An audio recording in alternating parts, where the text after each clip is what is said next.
The hopeless optimist in me wants to believe that every mind shift is for the good of change. Change is hard, change is difficult. Once you taste something so profound, say power, say money, you're no longer mind shifting. Your mind is being shifted. These things now become symbolic of validation. You are easing the pain of doing this by the rewards you are receiving, and over time it becomes a new norm. Hello everybody, it's Guy Kawasaki. This is the Remarkable People podcast, and I'm having a remarkable bout of hay fever right now, so I might mute myself during this interview. And so I just wanted to give you a warning here. Today we have a very remarkable guest. His name is Brian Solis, and we go way, way back. I mean, it's scary how far back we go. Don't say it out loud. Well, Brian is kind of this world-renowned digital analyst, anthropologist, futurist, speaker, best-selling author. Yeah, he's kind of like the Deion Sanders of digital, right? The head of global innovation at ServiceNow. I spoke to ServiceNow recently, and I love that company. And although I got to tell you, Brian, I beat them up about marketing because, they handle all the kind of tech support and customer service questions for all these big brands. I said, how come I never heard of you? But anyway, that's a different discussion. So listen, Brian advises businesses, he advises technology leaders, and he is an expert in a topic that we have all come to love, and that's called mind shifts. So Brian Solis, welcome to Remarkable People. Guy, what a privilege. We've done a lot together. We've hung out together, but I don't think I've been on this side of a conversation with you. So thank you. Yeah, my pleasure. My pleasure. So let's just start off with something easy. So what in the world is a mind shift? Aside from being a best-selling book, it is... Get that plug in there. It is something that I hear often. My whole team, we hear it often in boardrooms and in C-suites. It's this notion of we need a mindset shift. It's something we hear all the time, which is implying that we need to see things differently. We need to ask different questions. We need to explore with more curiosity and imagination. And so mindset shift, like we do in Silicon Valley, it's just too many words and letters. And so we shrunk it to mind shift, but we kept the vowels. So you're telling me that you are the combination of Carol Dweck and Brian Solis. Well, that is a remarkable person. And yeah. To be in the same sentence is a dream. Her growth mindset is something that I do analyze and build on in the book, and it's something that I actually practice. So the idea is then, how do you take that and instead of just addressing opportunities in the moment with a growth mindset and a more open mindset, how do you then shift it to start looking at emerging opportunities and signals to start applying that mindset towards the future today so that we're not reacting to these things, that we're proactively shaping our future? So basically, you're saying that a mind shift, you could make the case, is a mindset. Because if you have the mind shift mindset, you are looking at the future. You're not just willing to be flexible and learn. You are also looking forward, not just reacting. Yeah, that's a wonderful way to put it. And the idea of a mindset is, how do you receive signals? How do you receive information? What is your state? Because oftentimes we're just so busy and caught up with everything from emails to meetings to headlines to chaos, that we are perpetually just trying to be our best selves in the moment, to do the best we can with what we have. But if you think about, let's go to COVID in 2020, or the election cycles, or ChatGPT in 2022, or whatever's next. These things, there is foresight to some of them. And if there isn't certainty, there's at least scenario planning to be ready for these types of occasions. And the more that we can prepare ahead, that means the more that we're ready to deal with today differently. And so that's the idea. Yes, it's a mindset. And then the shift is to look more forward, to not just anticipate the future, but shape it. Well, using names of companies or people that we would be familiar with. Who is in the Brian Solis Hall of Fame for mind shifting? I got to tell you, there are stories that I tell in the book that look forward and don't look forward. But I think one of my favorite stories in the book, and I think you'll appreciate it of anyone, is Apple. Under Steve Jobs was very much looking towards the future to shape it.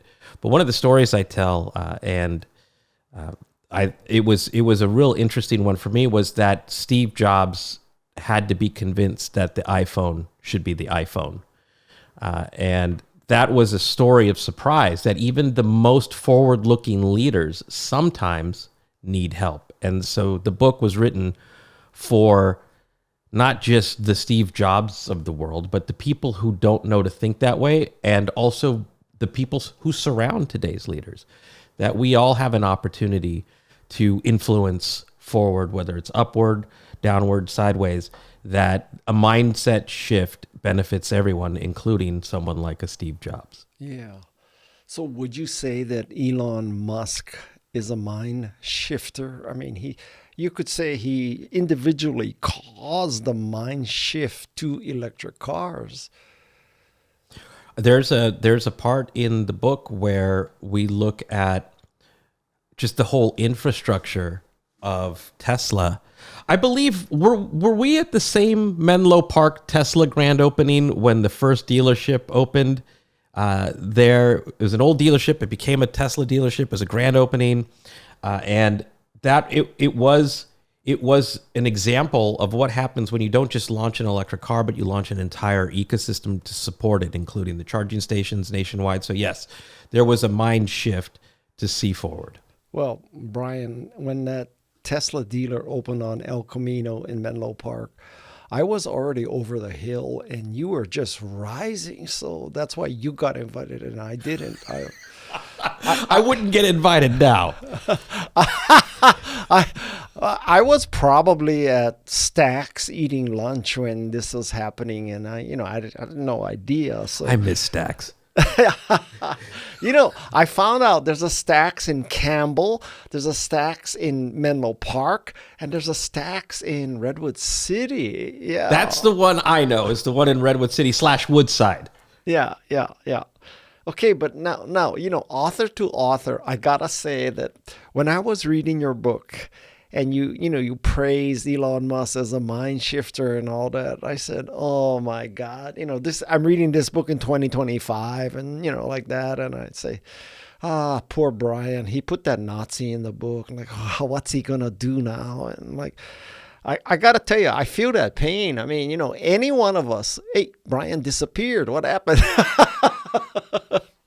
I mean, any one of us, we could have used Bill Gates as an example. I mean, we could have used, there's a lot of people in the Epstein files that are in a lot of business books that are held up as heroes, right? One of the things that I'm guilty of is being a hopeless optimist. And for better or worse, I've always tried to see the good in people, and that was one example of it. I genuinely admired someone who walked away with a big payout from PayPal, regardless of the backstories that we all know or heard or saw. This was someone who took those proceeds and went into SpaceX and went into Tesla and went into the idea of what X could ultimately become in terms of a super app back in the day. And that was noteworthy. That was very much when Silicon Valley was about bold ambition, make it happen, do or die, fail forward. And so, you can't predict what's happening behind closed doors when you want to see the best in people. Yeah, I mean, there's a handful of people right now. They could walk off into the sunset saying, I changed the world. I would make the case that Elon Musk has changed the world more than Steve Jobs, because Steve Jobs just did computers and phones and pads, But Elon, he did cars and space and tunnels and neural chips. And I mean, he was all over the map. I could make the case he has caused more mind shifts than Steve Jobs, and he could have sailed into the sunset as the richest man in the world, who's the most creative and innovative. But no, that's okay. Let's not get into this. I don't want to get you fired from service now. Well, he keeps Kara Swisher busy. I mean, where would Kara Swisher and Scott Galloway be? It's good for their business for sure, but you're right. And look, to be fair, I have a young family at home. If I changed the world like that, I would spend time with them, just to be honest. Yeah. Wait. I mean, I want to make that clear. So if you were a trillionaire, you wouldn't be working anymore. You would just be spending time with your family. I probably would have stopped at millionaire and be happy with spending time with the family. I can relate to that, Brian, because I told myself that I was going to stop when my net worth was $999,999,099 because I don't want to get billionaire's disease. Luckily, I'm not even close to that. I mean, Canva has been good to me, don't get me wrong, but not that good. So anyway. I do remember you've always been on the cutting edge of what was next. And Canva, when you worked with Canva, I thought, man, this is Guy being Guy, like, always ahead of the curve. And so Brian, I should have followed in your footsteps in that one. Brian, in a rare moment of transparency and honesty, let me tell you, I've been working with Canva for about 11 years now. And if 11 years ago you had said to me, Canva is going to be, I don't know, whatever their recent valuation was $40 billion, I would have said, I don't think so. So I would attribute my work with Canva as extremely good fortune. I listened to a woman named Peg Fitzpatrick who was helping me with social media. She told me to help Canva. That was my entire due diligence. And, this is called Guy's Golden Touch, which is not whatever I touch turns to gold. Guy's Golden Touch is whatever is gold Guy touches. So I touch Canva and, I touched Canva and Macintosh, and between those two, I touched a lot of lead and tin and, whatever. So, win some, lose may we some. all stumble into that good fortune. Well, listen, we're all from Silicon Valley, right? So when people say, Guy, who have you worked for? What have you done? I said, I was chief evangelist of Apple, chief evangelist of Canva. Maybe you heard of those two things.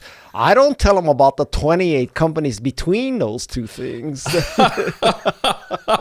I remember, I know we go back. I won't put dates to it, but I remember when you were launching garage.com. Yeah. And that was a big deal back in the day. Well, we thought it would be a big deal as opposed to being a big deal.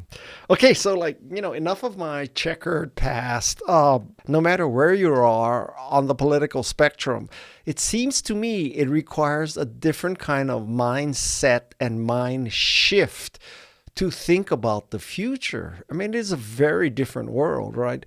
So now, what is required to have a mind shift today, seeing all these kind of divergent forces, opposing forces? Some would say bad forces, some would say good forces. So, what do I tell my kids about 5 years? What will America be? I have two young daughters at home, and I think about this all the time. And there is a scenario of the future that exists in across the spectrum, right? Bad and wonderful.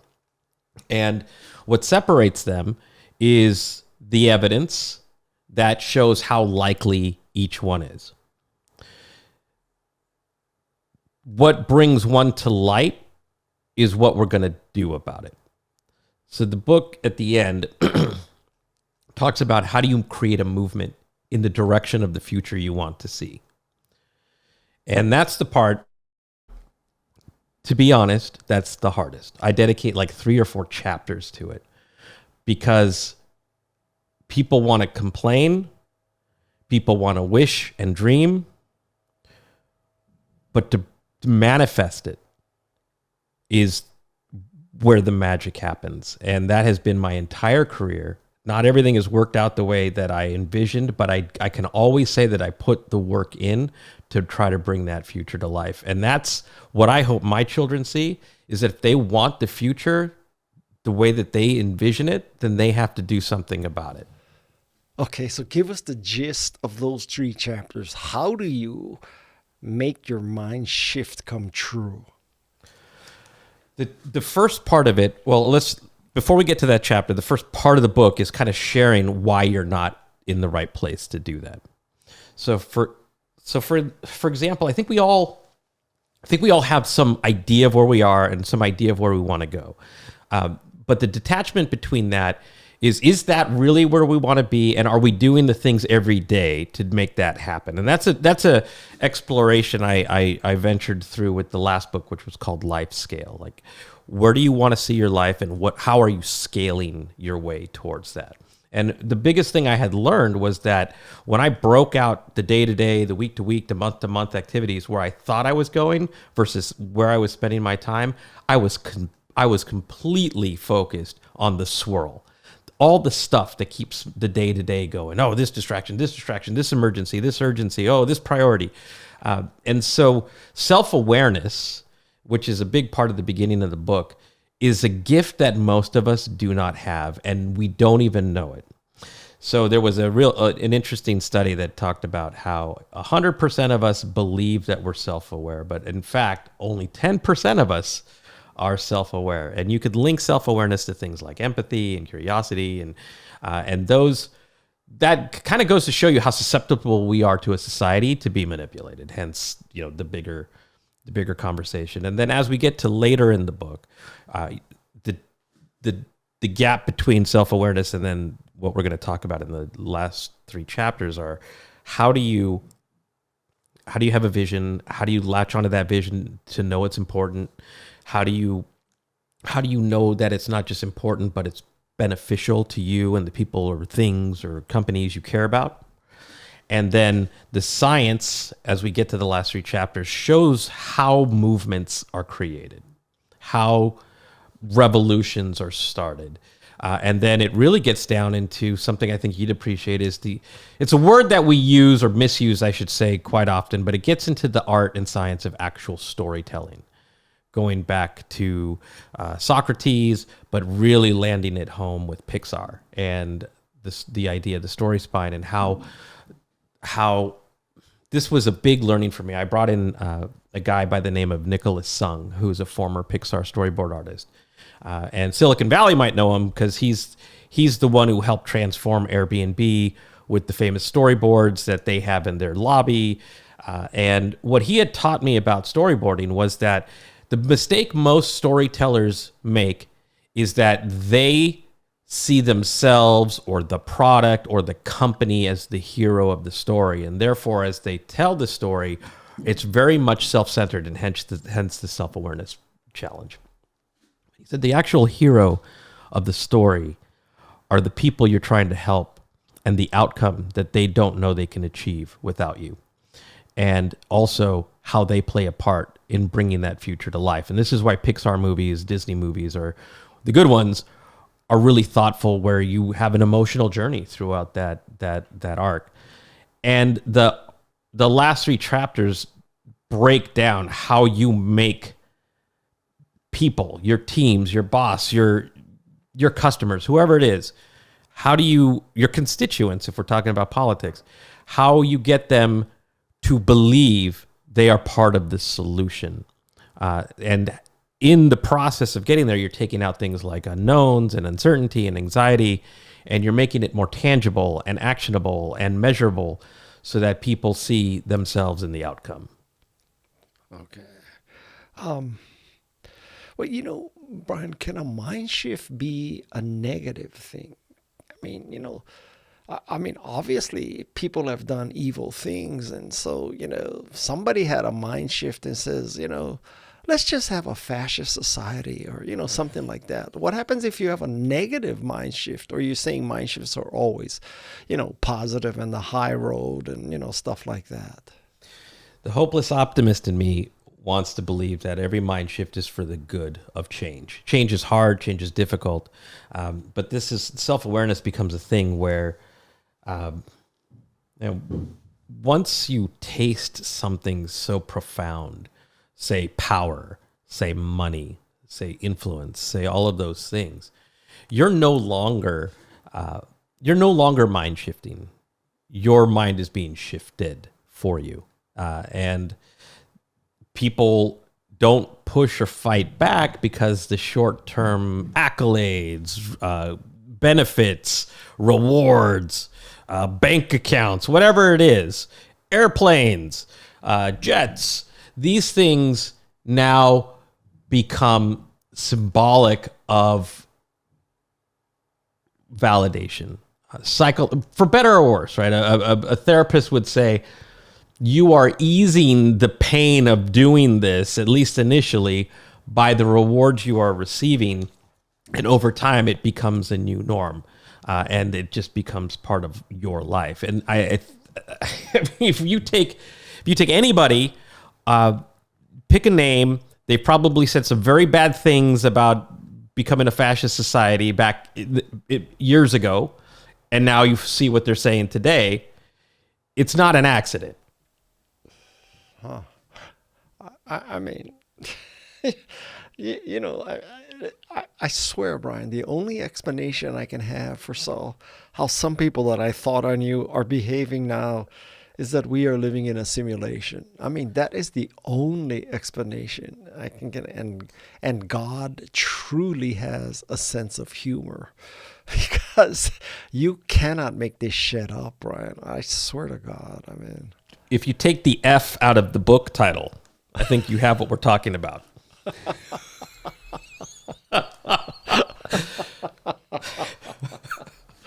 All right. So now I have a chicken and egg question. So do you believe that external factors and changes forces a mind shift, or does a mind shift create the change? Which comes first?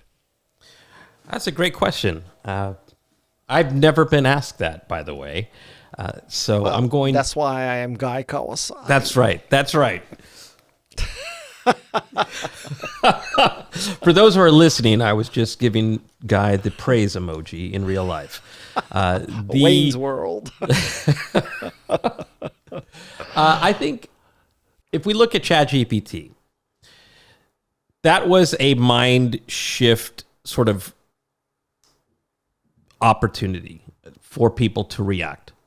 And if you think about the famous MIT study that came out last year about how businesses were and weren't using generative AI to their success, ROI, however you measure success, it found that 95% of companies, 95% of enterprises weren't realizing ROI from their generative AI investments.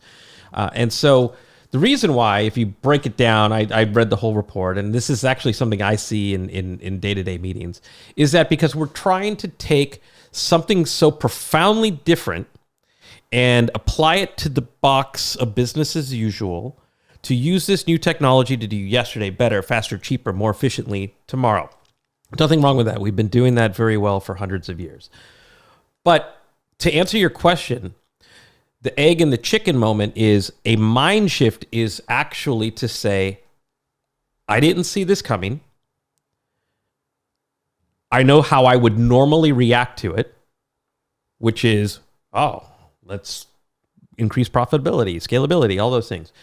Where the mind shift comes in is the framework in the book that says, what am I not asking? What is the desired outcome that I could not achieve without this before? And so what you now start to do is you break out a framework of improving the past and unlocking an entirely different tomorrow, and making the unknown possible. Then the idea, so that's the egg reaction. The chicken part is, how do you keep doing that perpetually so that the next Chat GPT is already on your horizon? Now, a famous author created a very good dichotomy with two different words. And the two different words is, when it comes to AI, it's automation versus augmentation, which, when I read in your book, I decided to immediately rip off because, I was going to say, I know this author. So basically you're saying, like, the initial reaction to many people for AI is to automate old stuff. But the real mind shift is to augment. It is to do what couldn't be done before, as opposed to do what could be done before, but better. Exactly. In fact, my boss, his name is Dave Wright. He's the Chief Innovation Officer at ServiceNow. We came out with a paper late last year. We called it the AI mindset. And what it does is it says you need both. You need automation and augmentation, because one unlocks linear growth and the other unlocks exponential growth. And so we had this diagram where strategic automation, with the right questions being asked and answered, gives you this sort of linear progress, and then asking entirely different questions and exploring and investing in those opportunities unlocks this delta. And the gap between the two lines is positive disruption. And the idea of positive disruption is you're not waiting for something or someone to disrupt you. You are investing in the things that are disrupting yourself. And that is where true innovation actually is born. And so we came up with a list. And if anybody wants this, you could email me at brian@briansolis.com or on social, and I'll send you this report, because we include all of the questions you need to ask on the automation linear line and on the augmentation exponential line. Oh, so Brian, someday you're going to be watching me speak, and you're going to hear me discuss automation versus augmentation. And then you're going to hear me say, yeah, it's the difference between linear growth and logarithmic growth. And you're going to say, that freaking guy, he stole my two great metaphors, that asshole. And now he's put it in his speech. And again, Brian, this is what's called Guy's Golden Touch, which is augmentation versus automation and linear versus logarithmic. Those are really good concepts to steal from you. Hey, it would be an honor to have it stolen from you, because it wouldn't be the first time. I wrote a book called WTF, What's the Future? And I won't name names, but you can see all the people who borrowed that afterwards. Okay, so now, how do I know if I'm hallucinating or delusional versus I'm mind shifting? Because it's kind of a fine line there. The idea of mind shifting, if we even go back to Carol Dweck's growth mindset, there is a framework to follow, and so hopefully it's not a similar effect as if you had been out with having a great glass of wine or several glasses of wine, and you come back knowing you've had several glasses of wine. I guess maybe not knowing is the right sign that you've had several, but it's a gift you give yourself. It's a discipline. It's a practice. And so I think the most interesting thing, I don't think I even explored this in the book, but I could tell you from experience that it's like getting into the zone. Like Csikszentmihalyi once said, like, you're in flow state because you don't know you're in flow state. You just don't even know it. But you see the outcome. Yeah. So Are you referring to the guy in Canada and his name starts with C? And for the life of me, I cannot. It's like Shizaminsky or something. I'm talking about Shizak Mihai, who is regarded as the creator of Flow Stater. Yeah. Oh, I feel sorry for the person who's going to be transcribing this podcast because she's going to say, who the hell are they referring to? Did we even get it right? My goodness, and I feel bad if I didn't, but here's a funny story because I talk about flow state and life scale, and when I was reading the audio book, I think that was the one place where I had to take multiple takes. You know how much more famous that guy would be if his name was like Dweck or Cialdini or Acker or Drucker or, Kawasaki or Kawasaki. Solis. Yeah. You cannot even, I know it starts with a C and there's a Z in there someplace, and that's all I can tell you. Yeah. So, well, right after we annex Canada and becomes the 51st state, we can change his name or something. So, Is that before or after Greenland? I forgot the order of things. Okay, so now, real world. What happens if you're living in an organization and they are anti-changing minds and mind shifts? What do you do in that case? I'll just answer from experience. I have been in many of those companies, and I've advised many of those companies. I'm sure you have as well. No. And there is... When I see that, I just run the other way. I think look, the hopeless optimist in me has created all of these frameworks because if anything was ever easy and people said, yeah, for sure, go do it, I wouldn't need the frameworks. I would just be doing this stuff rather than inventing how to change people's minds or open people's minds. I can tell you with certainty that even in the most difficult and trying of situations, I have seen that it's possible. I have also made decisions where I weighed possibility versus the, what's the nice way to say it? Versus wellness, I guess, mental wellness and mental health, where the prize was not worth the cost of my own mental health. So I have walked away, even knowing that the possibility was there, and I've advised people to also do the same. But the frameworks were born from being in those most difficult situations because change is always possible. And this is why the Pixar or the storytelling or the Socrates things come out, as people can see themselves in the outcome that you believe is important for them, then you have a shot. I'm going to give you 2 P words that you can use. You can rip me off, okay? So I'm going to write this down. Yeah, the way you explain that is possibility versus perpetuation. How's that? Okay, that's great. It's almost as good as logarithmic versus linear, but I'm not Brian Solis, so that's the best I can do. This is why I come on your show, so I can learn. All right, so I asked the question: what if you work for a place that is perpetuation as opposed to possibility?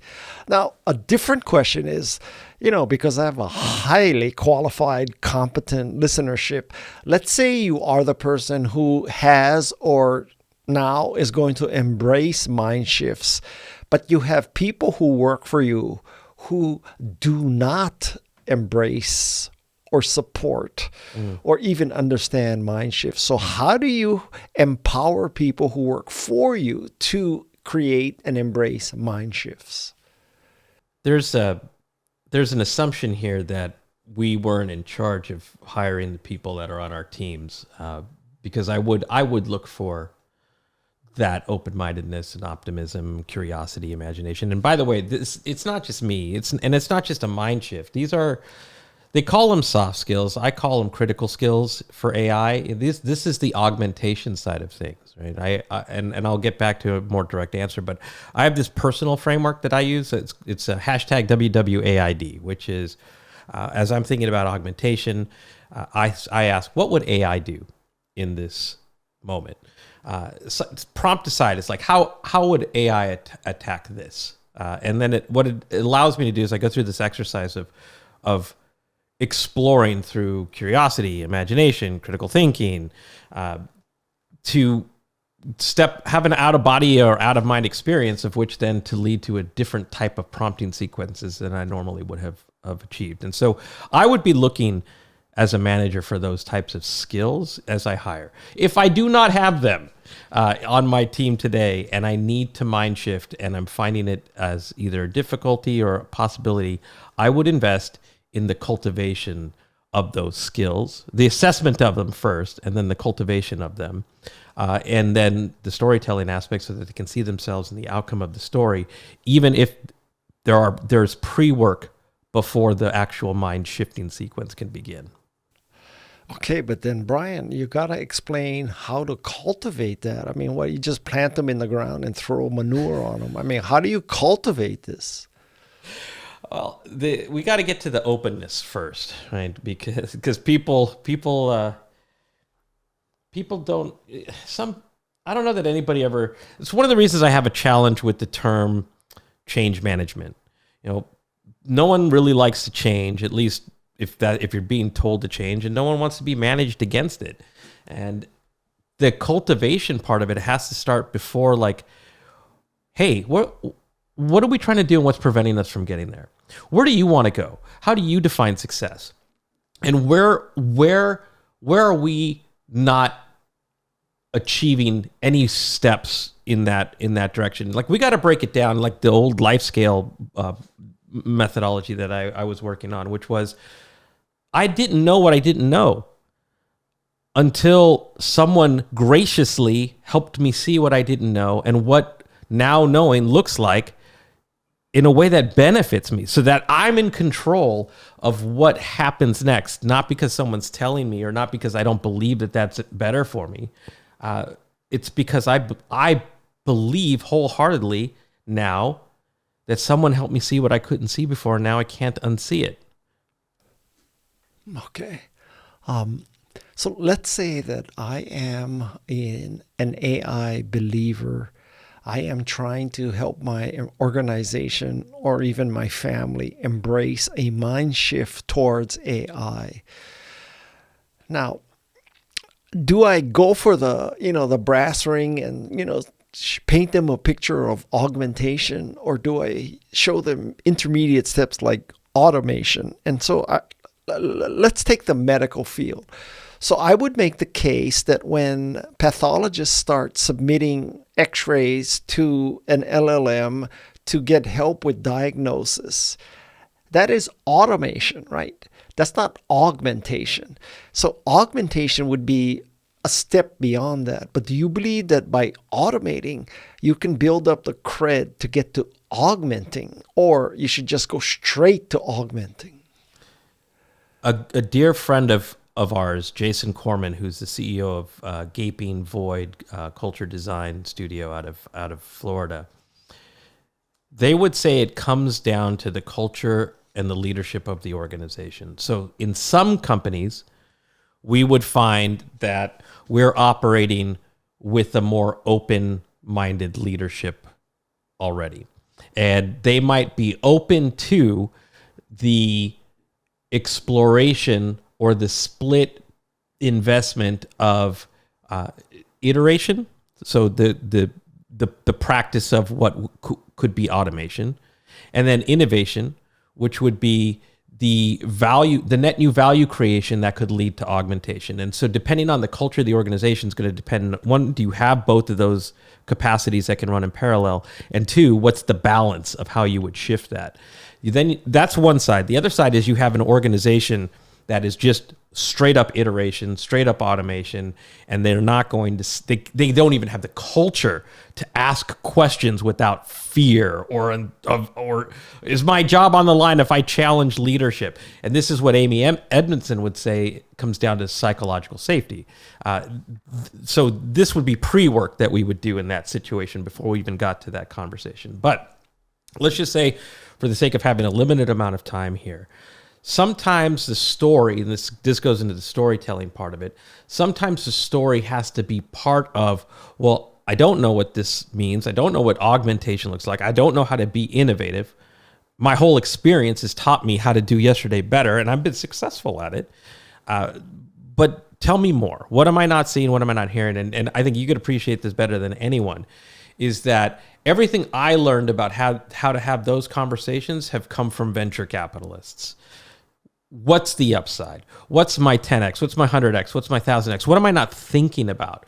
Tell me how in practicing toward uncertainty, I can actually make it more tangible so that augmentation now starts to look and feel more like an investment portfolio than it does wasting resources. But the thing that automation does really good, and I'll be super fast on this one, is that it frees up resources to move to the other side. And that's part of the story. Well, that's part of the game, right? I mean, you gotta show incremental, quick returns. I mean, unfortunately, I believe that's true. And I gotta ask you, Brian, though, what venture capitalists do you know that have that attitude? Because I don't know any venture capitalist that thinks like that. Well, they don't talk like that.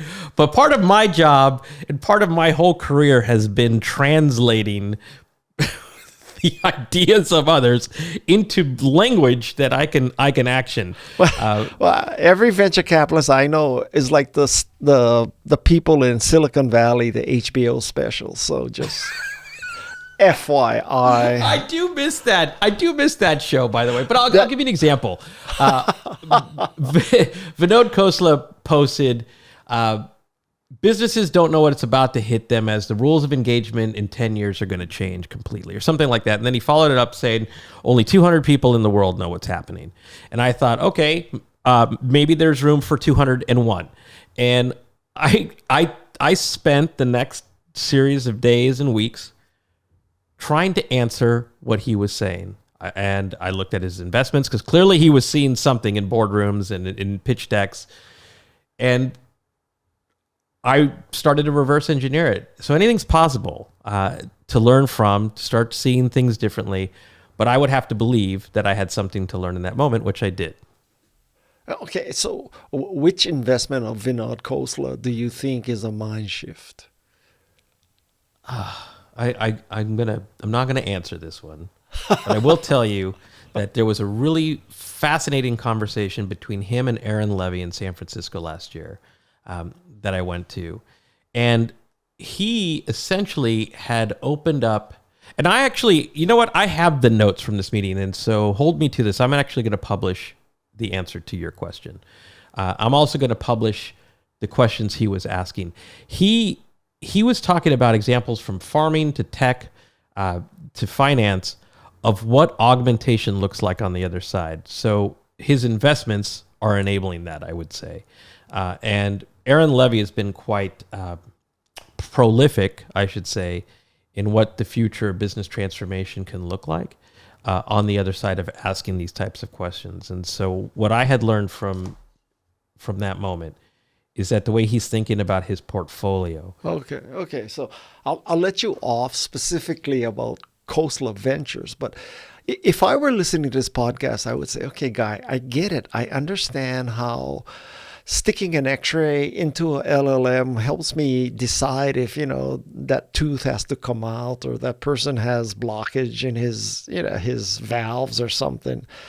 But, give us examples of in AI, what would be augmentation as opposed to automation? Okay. So the definition, and then we'll get to an example.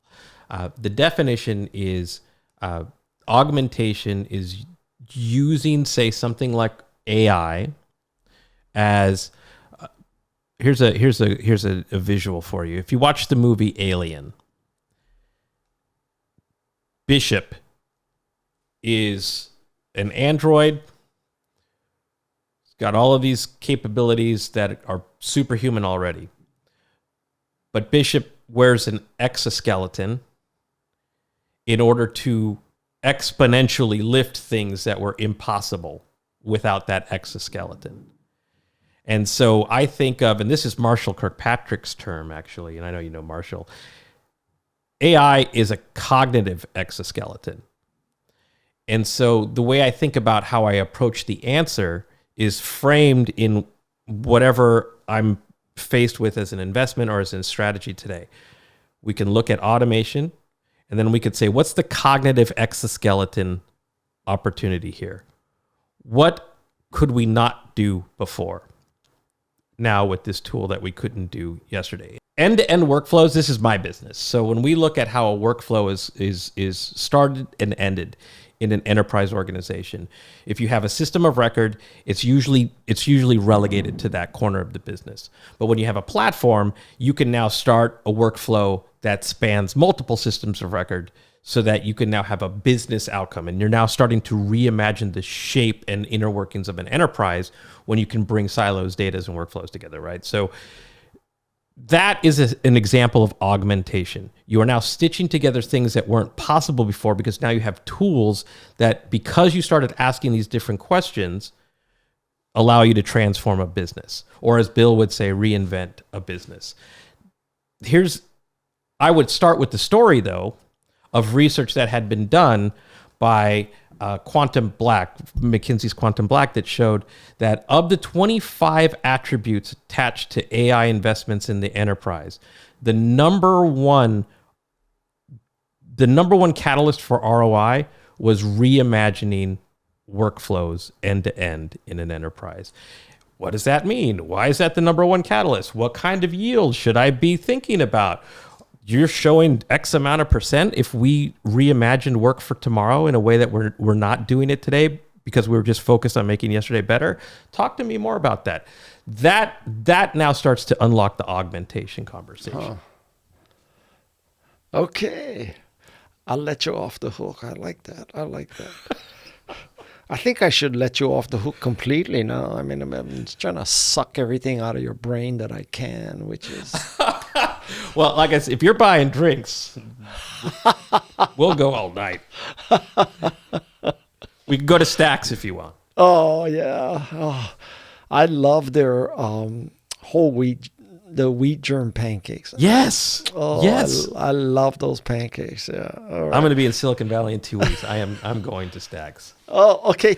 Let me know. Maybe I'll meet you. That is worth driving over the hill for me. So yeah. I will. And if we don't do it there, we'll do it somewhere else because I'll be in Santa Clara, which is a little closer to you. All right. So those of you listening, I hope you enjoyed this. You learn how to shift your mind. And if nothing else, I want you, and I wrote them down, I want you in your presentations to now use 3 terms, which is linear versus logarithmic. And you could say, well, the raises that you have been offering me have been linear, and I think we should go logarithmic in my raises. So that's the context you use that. And then there's this automation, which is well and fine and good, but there's really augmentation, which is the next level. And then there's the guy term of, we're thinking only in possibilities, but that's sure as hell better than sticking in perpetuation. So it's possibilities versus perpetuation. And the last term that I'm ripping off from Brian is cognitive exoskeleton. Yeah. That's Marshall's. I borrowed it from him, but hey, look, it sounds like you got your next keynote in play. Oh, no, my keynotes are all top 10s. That's only 4. I need 6 more, Brian. Get on it, okay? All righty. Well, thank you, everybody, for listening. The book, the concept, the perspective, the psychology, the whole, logarithmic growth is called Mindshift. That's the name of the book. The name of the company that Brian works for is ServiceNow. And I want to thank you for listening. I want to thank you, Brian, for being on our show. I want to thank Madison for being co-producer with Jeff C. I want to thank Shannon Hernandez for sound design. I want to thank Tessa Neismer for researcher. You know, when I listen to NPR do the kind of credits at a podcast, Brian, NPR does it much better than I do. I gotta copy NPR. But anyway, so this has been remarkable, people. Another remarkable session. Thank you, Brian Solis. You're just a baller. You're a remarkable baller, Brian Solis. To be in your company, Guy, is just, it's honestly a privilege. It always has been. And so I'm thankful for our friendship. Must be a boring day in San Clemente, but okay. All righty. Thank you.